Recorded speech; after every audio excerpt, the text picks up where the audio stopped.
can learn. So others can learn even though they're not here. And I will share my screen. We will use one of my multiple windows that are open. Just kidding.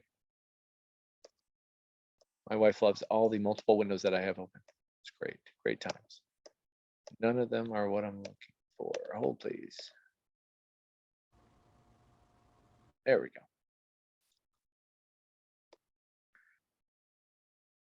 Did you all see that Forum Simplicity came out with a 2.0 now? No. It looks totally different when you have someone sign something.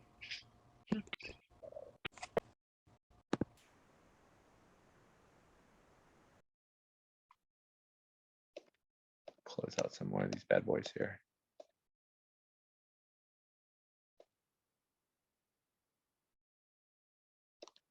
Okay.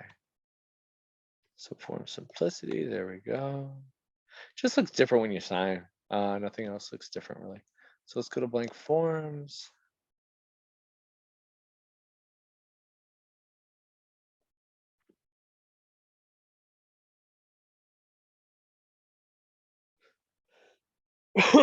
Okay. Who can tell me which listing agreement I need to use? Exclusive broker listing agreement. Okay. Transaction broker. Okay. Right? So which? Right there? Right here? Yeah. Let me put something else in because this is exclusive buyer broker agreement. Oh, yeah. Okay. Oh,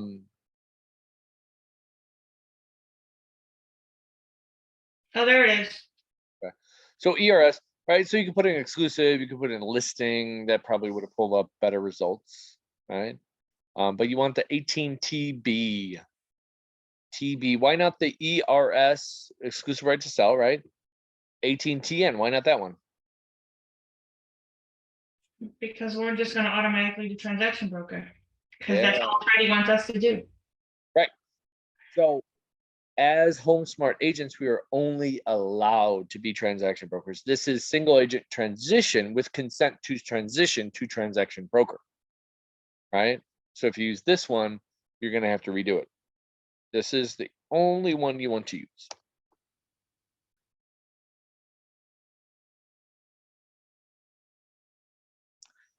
Okay, let's go down here. Go to the vow. Okay, here we go.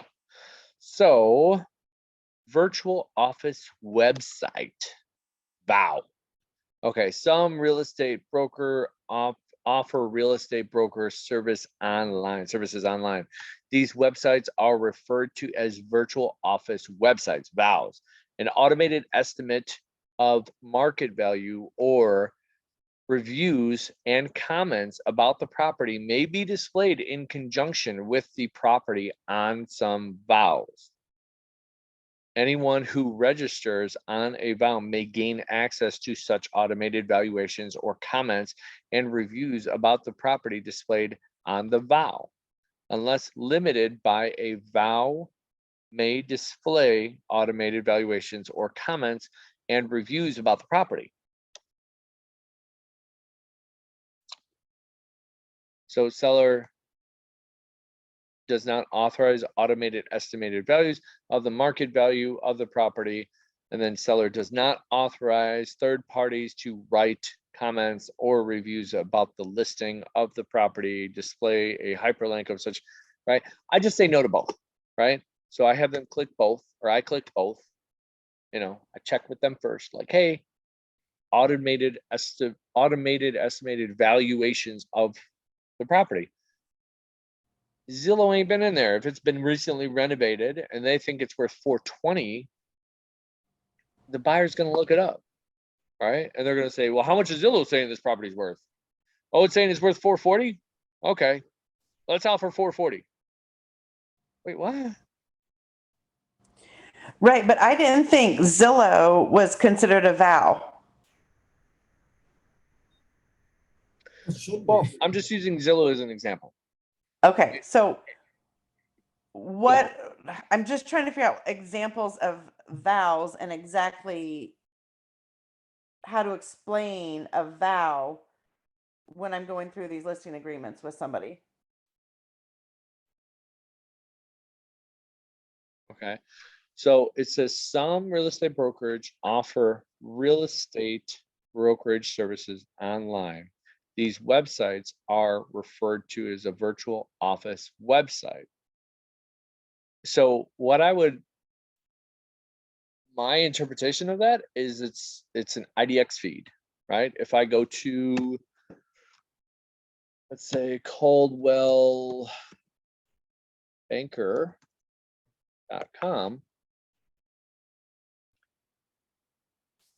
and I put in 706. Oh, that didn't do it right. 706 Strathmore.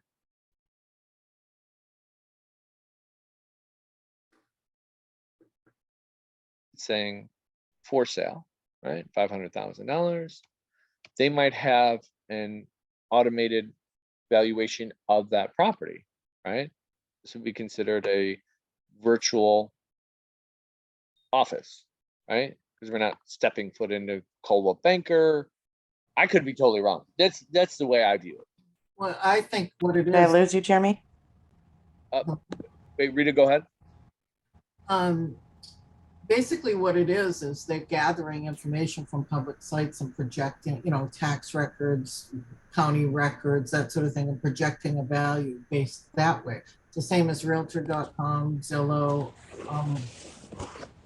They're just an estimate based on I think the real list information. Okay. So Like it- Redfin. Oh, sorry, go ahead. I think it's more accurate here in Florida in a lot of cases than it is elsewhere, but I don't trust it.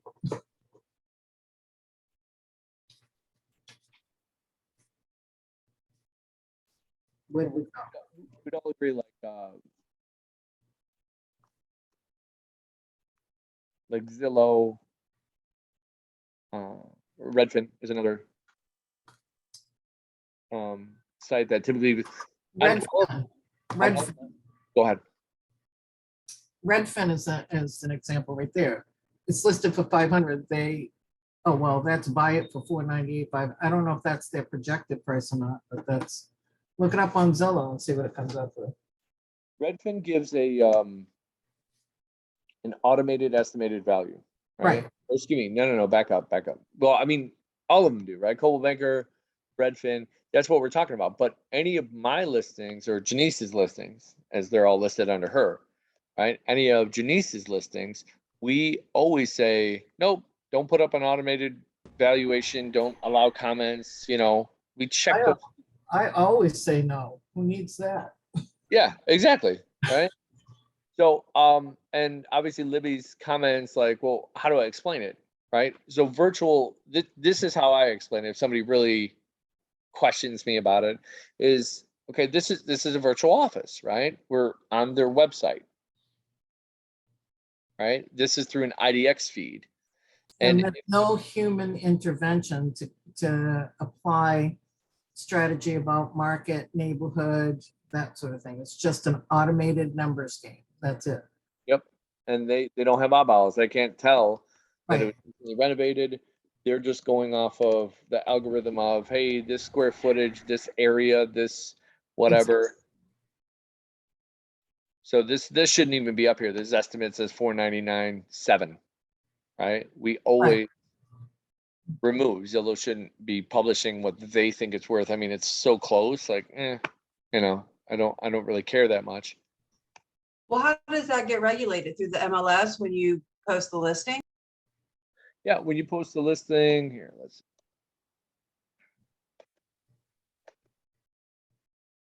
It shows the price and their assigned value, right? So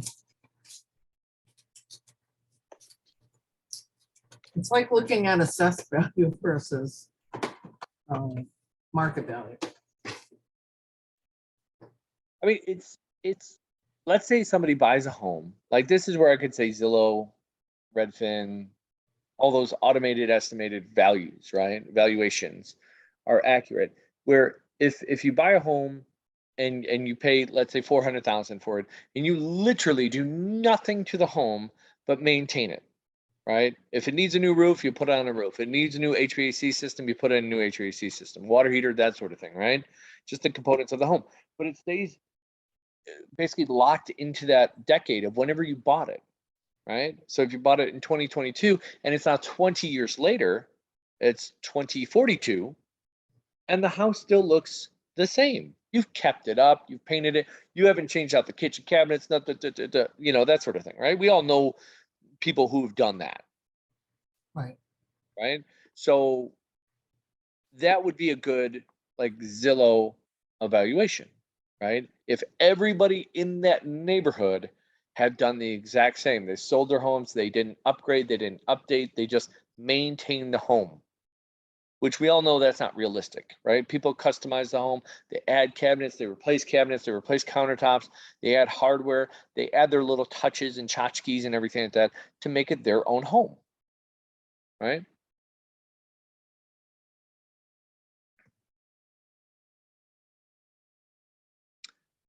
All right, so I think it's this one. Yeah. And community realtor, I think. Excuse me.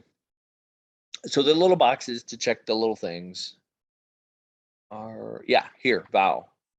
Okay. Oh, Janice. You got the yeses? She checked the yeses.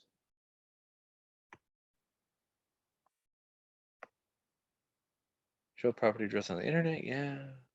So no vow, no IDX AVM. Which I don't mind with this particular listing because it's giving such a high AVM anyway, you know? So, but I don't really care for people to comment whether they liked it or not, or whatever the case may be, but I'm gonna leave the AVM because it's so high. It's so close to our list price. Anyway. Okay, so that's how you edit that. Any questions about that?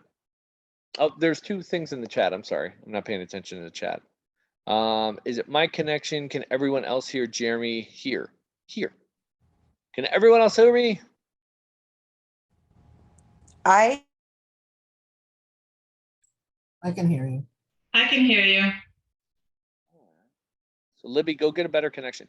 No, but if the problem persists or whatever, just let me know. Let me close out some more of these windows. I'm notorious for keeping the windows open, and I think that might have something to do with processing speed and keeping up with everything. Don't need two Facebooks open. Okay. Where were we? Okay, here.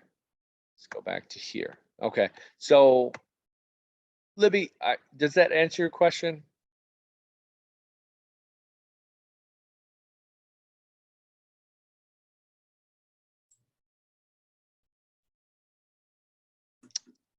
No, maybe. We lost Libby. We lost Libby. Oh, terrible loss. She's a great, fantastic person too. Anyway, Jeremy, yes. if you look up the vow thing, it says, well, this is vows, virtual office website. You're right. It's anybody like Coldwell Banker, HomeSmart, whomever. But if you add AVM to it, which is the automated estimate of market value, which follows the next line, it's a computer program that uses real estate information such as demographics, property characteristics, sales prices, and price trends to calculate a value. So there's no human component to that. Yeah, yeah. Look at Rita and I are mad. Oh, Libby's coming back. Hold on. That would be easier for her to explain. Okay. Yeah. Okay, so was that compliments of Google? Yeah. Oh, okay, okay. So, What is vow AVM? You got to add the AVM in real estate. Okay. Because that's what this is. So Libby, can you hear me now? Yes. yes, Okay. I can.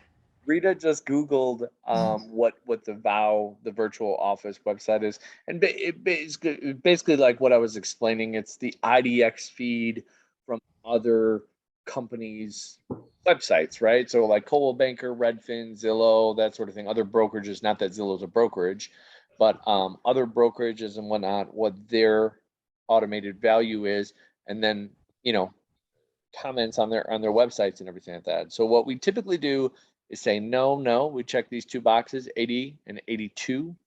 We say seller does not, because if somebody else is commenting on it and saying, oh, I went to sell the property at an open house, and it's disgusting inside. I don't, that doesn't help me sell the property. That's right. Right? And unless the automated estimated value is high, which this one actually is, I don't want them to display it. Okay, this one's at Zillow saying it's $499.7. We're priced at $500. So I'm like, hey, I'm good with that. Let's leave it up there. Okay, does that answer your question on that? Yeah, and I always check no as well. It's just trying to explain exactly what the virtual office website is. So it's just So. other people's Coldwell Banker, right? You say it like this: I'm going to advertise your property on Coldwell Banker, Century 21, Remax. There's no real estate website that you can find that it won't be on. Eventually, okay, it'll be on Zillow, it'll be on Trulia, it'll be everywhere. Okay, they all have their own little software, and sometimes allow for comments, and sometimes allow for automated evaluation. They've never been in your property. They've never seen it. They didn't run the comps like we did to figure out what the pricing should be. So I don't want them commenting on what they think the pricing should be when they've never physically stepped foot in your property or laid eyeballs on it. They're using an algorithm. Right. Right? Okay. So that's how I said I don't really care what their comments are. If they're not buying, if they like it, they'll buy it. If not, that sort of thing. So that's why I check those boxes, and then that's how I explain it, right? These are other brokerages websites who are giving an automated valuation of your home, plus maybe allowing comments for their on their website. So I check no and no, and then in the MLS I say nope and no. Okay. Thank you. You're welcome. Anything else? We got more time. Who else? Questions? Comments? Mean things to say about my lack of hair? Hey, Jeremy, this is Joe. I have a question. I know when I first got my license, my Florida license, I brought up the question about first right of refusal. And I understand that is for condominiums, that the association has first right of refusal. If you sell the property, they have first right to purchase it. In Colorado, we have first right of refusal for if you find a property you want to purchase, you can submit a first right of refusal to be able to be the first in line to purchase that property. I understand the escalation clause. Is there any in Florida, escalation clause in Florida, and we have them in Colorado as well? Is there anything different in Florida where if you see a property and you really, really want it, and you have somebody make an offer that you have first right of refusal, you can say you have first right of refusal on that property. If somebody match it, say the property is 500,000 and you want to purchase that property, you offer 475, somebody come in offer 500,000, but you have first right of refusal that you can match that offer.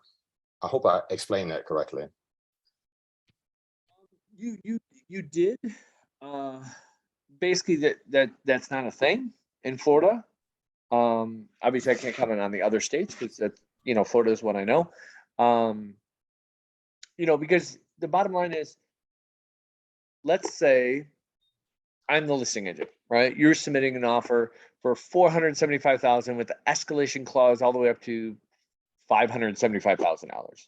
Mm-hmm. Other highest offer is $500,000. You're gonna beat, with the escalation clause, you're gonna beat the other offer over $10,000. So it automatically escalates to 510.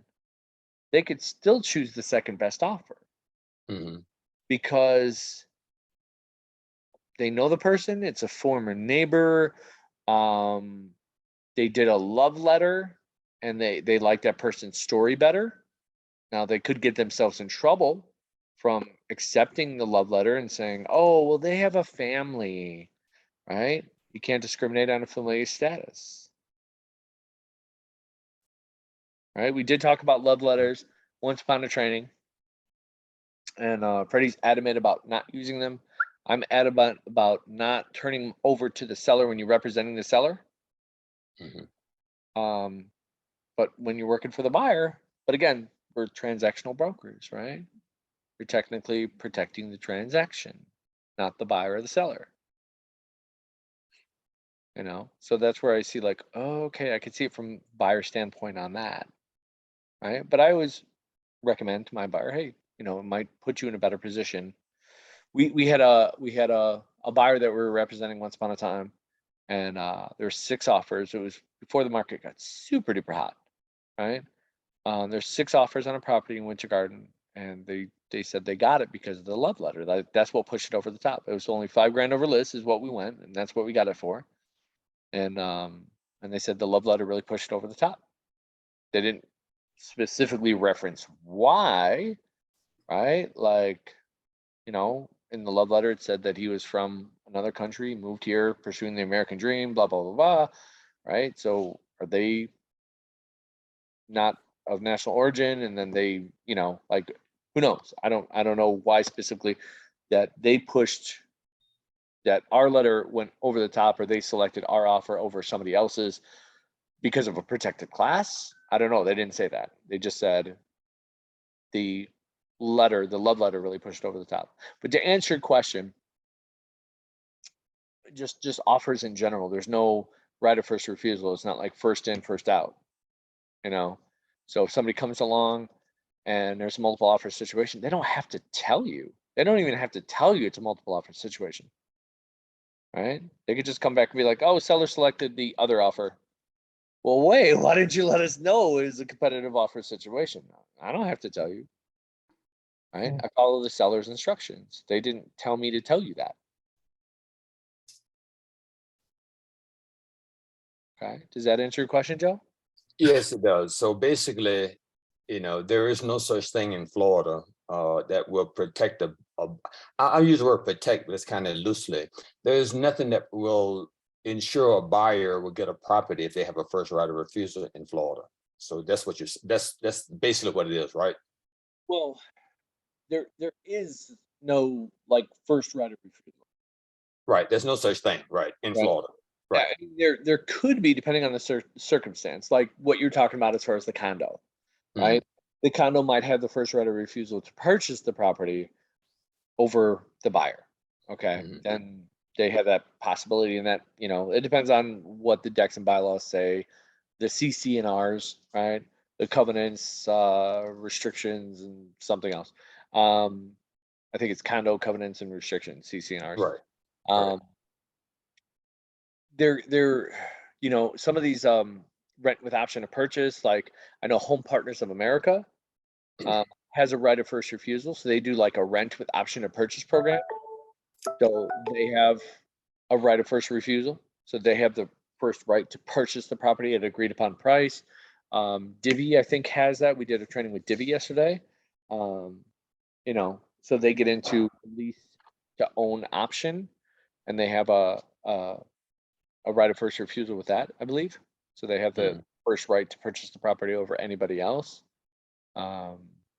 Once they're under contract with that property. But there's no like, hey, I'm gonna slide everybody else out of the way because I have the right of first refusal. There could be some trust documents too. If it's like a living trust and it has instructions in the trust of how the property has to go, that maybe an heir of the trust would have right of first refusal to purchase the property. I've heard of that before. Okay. Or a neighbor. Okay. Maybe, yeah. Thank you. Could be anybody. Yep. That answers my question. Thank you.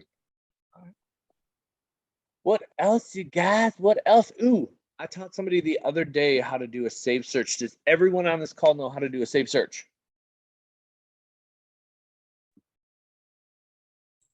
And Matrix? Are you Yeah. talking- Yeah. Yeah, why not? Yeah. Well, of course, Rita does. I mean, come on now. Well, Is I had everyone- Matrix for 10 years in Maine, so it's pretty. You can teach us a thing or two, I bet. Does everyone know how to do? I heard Jen said yes. That's awesome. Does everyone know how to do a concierge search in Matrix? Mhm. Everyone know why that would be important or when to use it? When you want to review the properties before they go to your client, Oh, give me an example when that would be. Like, let's say I'm your client and I said, hey, I only want to see homes with white kitchen cabinets. yeah. So if you only want to see homes with white kitchen cabinets, there's no search component for that. Yeah, there's no way you could put it into a filter and say, hey, you know, But also, if you narrow your search too much, Uh-huh. you're not going to get anything. oh yeah, I absolutely. miss a lot. So Right. it's better for you to depending on the review storage. than make your client go through it. Yeah. So, That's when the garbage little icon is useful for the client. The little trash icon. Mhm. okay. So real quick, I'll just show the people who don't know. All right, you got some results here. You're gonna do a save. Obviously, you wouldn't want to do this, right? It's not even giving me the option because it's 5,000 plus homes. So let me just plug in some quick criteria. Do 300 to $500,000, 3-bed, 2-bath, 1650 plus square feet, built in 1950 or newer. Okay, and let me do 32806. Okay, we got 13, lucky number 13 properties. And what I'd recommend to you guys is like no more than 20. If you're gonna send a search to somebody and it's more than 20, get on a Zoom with them. Right? Zooms are free if you do 45 minutes or less. Get on a Zoom with them and show them your screen. Share the screen with them. Show them your screen and show them the different filters that you can add. And ask them one by one, hey, does square footage matter to you? Does bedrooms, bathrooms, that sort of thing. Go through all the different things. Do you care if it's lakefront? Do you care if it's a single family home? What about a townhome? Just kind of ask them different questions to eliminate different properties, right? So if we want to save this and do a concierge search, I'm going to do it under my good friend Jeremy Porter right there. I'm going to put in, it's these are all 3-bed, 2-bath, 1,600 plus square feet within 2 blocks of the ocean. Okay, make sure you set up your reoccurring email. Right, that's the default for the welcome email is something. The recurring email is nothing. So put something in there like, hey, I found these extra properties today. Check them out. Let me know what you think. Okay. Enable concierge search. This little button right here. So you could set up. There's different ways to set it up aside from concierge search, right? You can have it automatically go to them ASAP. As soon as the property comes on the market, bam, it'll hit them. So they might receive 4, 5, 6, 7 text or emails from you per day. Ooh, did you guys see the new text message thing? Look at this. Did you see this link? Also send link via SMS text message. So Yeah, I noticed cool, that. I noticed that the other day too. right? So you can have it texted to them as well. Okay, you can't send this message because, okay, so this guy, Jeremy Porter here, I don't have a phone number in here. I just have an email. So then I got to edit this guy, make sure I put a phone number in here. And that's why it's not letting send opt-in. Maybe I just got to click that button. Just kidding. Okay. All right. So you can do that ASAP, right? Daily. You can always edit this. You could be like, I'm a casual looker. Let me just send me 2 emails a week of what you got. Okay. They're not serious yet. They're not pre-approved. They're not ready to go right now. Okay. Monthly. Right. I would recommend doing this when you're maybe you got a potential seller and they just want to see what's going on in the neighborhood. They're not ready to list right yet, but, or maybe you pick them up and you're like, hey, would you like monthly emails of your specific neighborhood, of what's going on, what's sold in your zip code, blah, blah, blah, blah, blah. Yeah, sure. You know, so that's what you could do there, right? For the monthly emails, what's active, what's on the market, what's pending, what's closed, right? Just to give them the data. Enable concierge search right here. Okay, so save and go to approvals. You hit click that, and then you can go through and be like, pull up the listing, go, okay, they only want white cabinets. So let me get to the kitchen here. Ooh, not white cabinets. Okay, next. And see, you can just approve all 13 right there if you want. Scroll through, is this, ooh, oh, okay, that's white cabinets, yeah. Okay, I'm gonna select that one. And then you can click them and reject, or you can click them and approve, right? So whatever order you wanna do it in. Okay, got something else in the chat here. I'm sure you have taught this before. I want to learn about assignment of contract correctly. Is there a recording for that? What do you mean, like somebody just kind of wraps it up, gets it under contract, and then they're trying to sell it to somebody else, like a wholesaler or something? Yeah, something like that. But just like for, like, say a friend who wants to do yeah, basically that would be it, like the way you described it. Okay. Basically, you need some kind of assignment contract, right? Because I remember them saying that we can use basically the same contract, but there's just one additional clause that we have to put or mark, checked, like a little check. And I can't remember. And I just want to know if that's sufficient. Is that really it? That's all we have to do? So It's one of those. Let me pull that up. I know what you're talking about. I'm pulling it up right Okay. now. Okay, so You want me to jump in? Yeah, Freddie, if you want to, go ahead. Good morning, everybody. Sorry I'm late. So the contract, you can make it assignable, but you still have to have an assignable contract. You still have to have a purchase contract for the contract itself. So what you're doing is selling the contract. You're not selling the property. correct. That's wholesaling. At Ellie, it's a very great area, wholesaling. Be careful what you do and how you do it. Okay. My advice is, Mhm, I mean, I don't want to take business away from you, mhm. but just be careful what you do. Wholesaling is very great. Do we have like They, I see a lot of these guys doing stuff that they're not supposed to do to get sales. yeah, and that's what I'm trying not to get into that. I just want to do it I correctly. mean, they're advertising properties that they don't even have a listing for, right? Yeah, no,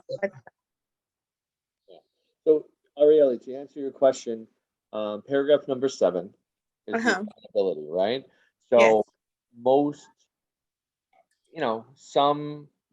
depending on how you're structuring it, right?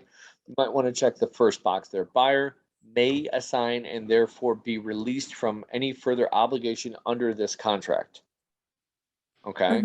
Mhm. That would So be, no, that would be, because if I'm the agent and I have he's trying to get rid of this property, but he's trying to see, like, he just wants to give it a period so that I can kind of find a buyer that can pay cash, but if not, he wants to list it.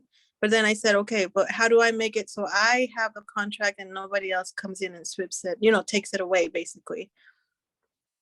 okay, so it's a wholesaler who's trying to flip it to you. No, it's a homeowner who's trying to get rid of it, but he wants to see if I can find someone to buy it cash. But if I can't find it, then we list it. But then, so it would be considered a listing agreement. But then at the same time, I have to buy. If I find a investor, then I sell the contract to the investor.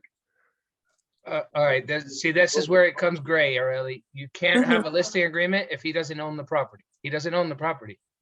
The only thing he owns is a purchase to contract. Is the mortgage, basically, my friend, right? Is that what you're referring to? Correct. You can't have him sign a listing agreement for a property that he doesn't own yet. Aurelia, I don't understand that to be the case. Are you dealing with the It homeowner? sounds like she's dealing with a seller who wants Yeah. to sell the property, but he's Mhm. looking for her to find him a cash buyer. Yeah, What she's looking for is either somebody buy it before they close or after they close, right? Really? they want to Exactly that. sell it cheap, but if it's cash, but if not, then they'll move on to listing later on. But they want me to find a buyer first, cash. Aurelia, have you checked into OfferPad? No, but I can do that. I just wanted to know what my options or what would you recommend? Okay. I mean, it's kind of like, hey, can you sell a property with two hands and your feet tied behind your back?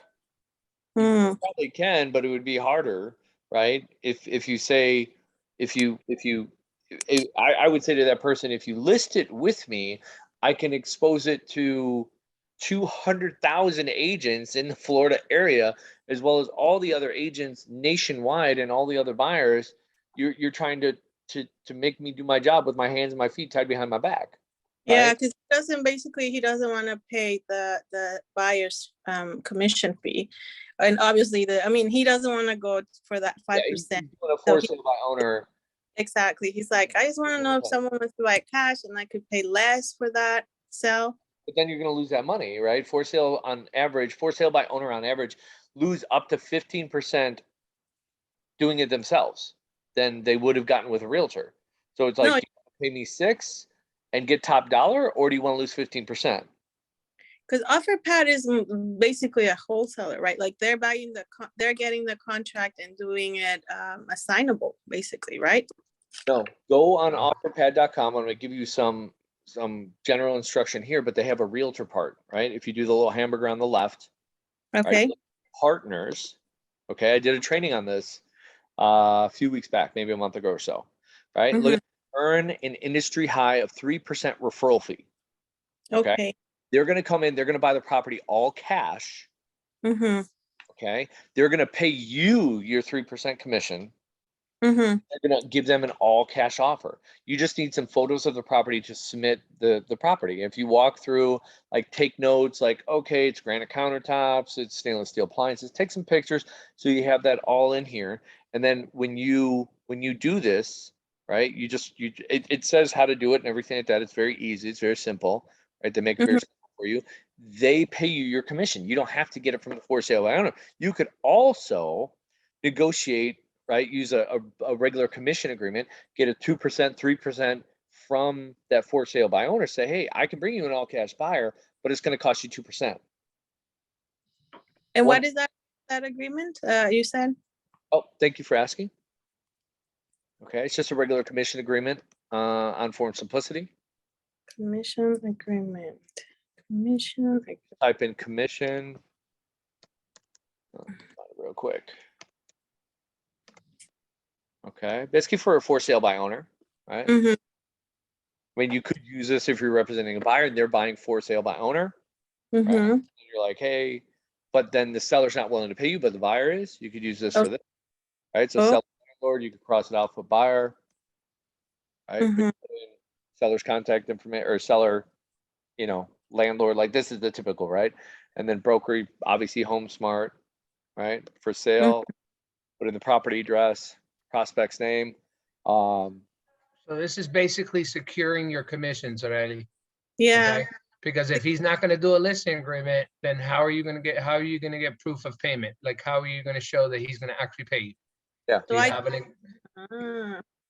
do come with OfferPad too? Well, no, hold on, one thing at a time. Yeah. So what I would do is go back to the for sale by owner and say, cool, right? I think I could find you a cash buyer, but to make sure that I'm getting paid for the work that I'm putting out there, let's get something in writing. And this is only if I bring you a buyer. Exactly. Right? And then maybe for prospect, you just put to be determined, okay? Because you don't want to put OfferPad because number one, it's not going to come over as an OfferPad offer. It's going to be under their LLC, which I can't remember the name right now. They have several. Yeah, they have several. So you don't know what the actual name is going to be. Exactly. Right? Okay. But if you look, Janice and I have done this before where we've, you know, kind of not put a lot of time and effort into it, but Mhm. we've put a couple of offers out there, like for sale by owner, like, hey, I might be able to bring you an all cash offer. Mhm. Let me get some details about the property, you know, or let me walk through and take some pictures, because then I can submit it to this investor and see if they want to buy it. And they're like, oh, okay, cool, you know. And then I'll get my commission agreement, blah, blah, blah, blah, blah. Sometimes they're pushing back. They're like, well, bring me the offer first. Like, why would I do that? Yeah, no. I would, yeah. But no, this is exactly what I was like. I don't know how to make it so I get paid for all my efforts, but then at the same time, of course, I'm not gonna buy it. And like Freddie said, I don't want to put it like it's mine when it's not really my listing. And Yeah. then, but I do want to get later, you know, when the deal is done, and I find either a buyer or I transfer it to OfferPad, and they end up. Then OfferPad would just send me, we would have that paperwork. I would do paperwork with OfferPad directly through that website, right? Yeah. So, But I would encourage you, you know, why just settle for 3%? Right? yeah, You're I know, working but you both know, sides. she pulled out all the docs from her air conditioning unit. I don't know why she got crazy, and she just put, and so now she doesn't have money, and now we can't do a regular, you know, it doesn't have AC, it doesn't have unit, it doesn't have air basically. Okay. So they're gonna come through and they're gonna like discount for that once they you know, Exactly. do the Yeah. inspection and everything like that.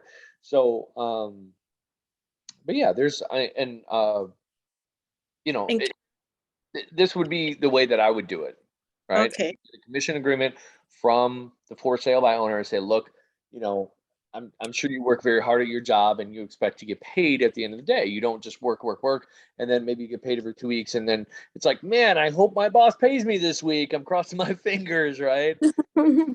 Yeah. I don't do that either, right? Mhm. So I don't work for free. I don't work and maybe I'll get paid. I Yeah. think I can bring you a buyer, right? This obligates you to nothing. You could still sell your home on your own. Da da da da. This commission agreement here is only if I bring you a buyer and it gets consummated. Okay. The commission amount will be 3% at closing. There'll be nothing up front, nothing due if we don't have a successful sale. I like Okay. that. I Then like that. you lock in your 3% here. Then you come Mhm. over to OfferPad, right, with your pictures and everything like that, and you know, put in the property address. They're not going to pay you, like, full disclosure, you guys. They're not going to pay you if the property's already listed on the MLS, because if it's listed on the MLS, the other broker is going to pay you, right? The listing broker is going to pay you, not OfferPad. Okay. Yeah. So you plug in the property address, right? 123 Main Street or whatever the case may be, right? Whatever. Mhm. You plug it in, and then it's going to ask you to upload the photos and this and that and the other thing. They're not going to ask for the seller's contact information. You keep that confidential. Yeah. And then you hit start. You just, you know, it's going to ask you a bunch of questions about the property, and then at the end, it's going to ask you to upload the photos. Okay. Okay, but this is no showings, cash offer. They'll even give you, like, I think 3 days post closing possession. They'll pay moving expenses if it's a local move. There's a lot of benefits. Yeah. They're gonna get a lower offer. Like, please don't take me wrong. That's why they're doing it, right? At a faster closing. Yeah. Yeah, you Okay. could. I think you could close in 2 weeks. Oh man, that's good to know. Well, Aurelie, you're gonna need, so remember you asked about what are you gonna need? You're gonna need what's called an assignment of contract agreement. So it's actually a purchase agreement for the assignment as well. You can't just do a regular purchase agreement, okay? Because I'm- Well, but OfferPad's gonna write up the offer. well, I'm Oh. not talking about OfferPad. I'm talking about, anybody else. If you were trying to do a wholesaling thing, And what is that called again, Freddie? The assignment of contract agreement. So it's assignment. it's an agreement, and we don't have that. That has to be actually, I don't think we have any of that provided to Florida. So that would have to be drawn up or should be drafted by an attorney. All right. You might be able to find one on Google. I don't know, whatever he wants to do, or he or she. But Mhm. you're gonna need a different, and yeah, so you're gonna need the purchase contract, you're gonna need an assignment of contract agreement. You need to know that that purchase contract is assignable. Mhm. Because remember, you're not buying you're buying the contract is what you're doing. He's buying the contract. Okay, Yes, perfect. But we do have the attorney. I'm gonna contact him, the one with our HomeSmart. Where's, Well, I think Freddie's talking about a different situation than what you're talking about. Because again, Ariella, no. you're dealing with the seller I- directly, right? yeah, Sorry. that's another thing. Most sellers won't take an assignable contract, releasing liability. So just a heads up on that. You're gonna hit some walls on that too. Yeah, no, but thank you. This is good to know because I have options now. I was really, I was like, I don't know where to start. If you go back to the purchase contract, there's 3 choices. 2 of them are assignability, which you can assign it to someone else. One, you cannot be released from liability. The other one, you are released from liability. And when I mean you, I mean the buyer. Mhm. And the third one is that assignable. So All right, that makes just a heads sense. up. Thank you for helping me dust off all the, I forgot about that. Thank you. Thank you, Freddie. All right, anybody, any other questions? Getting ready to wrap this bad boy up?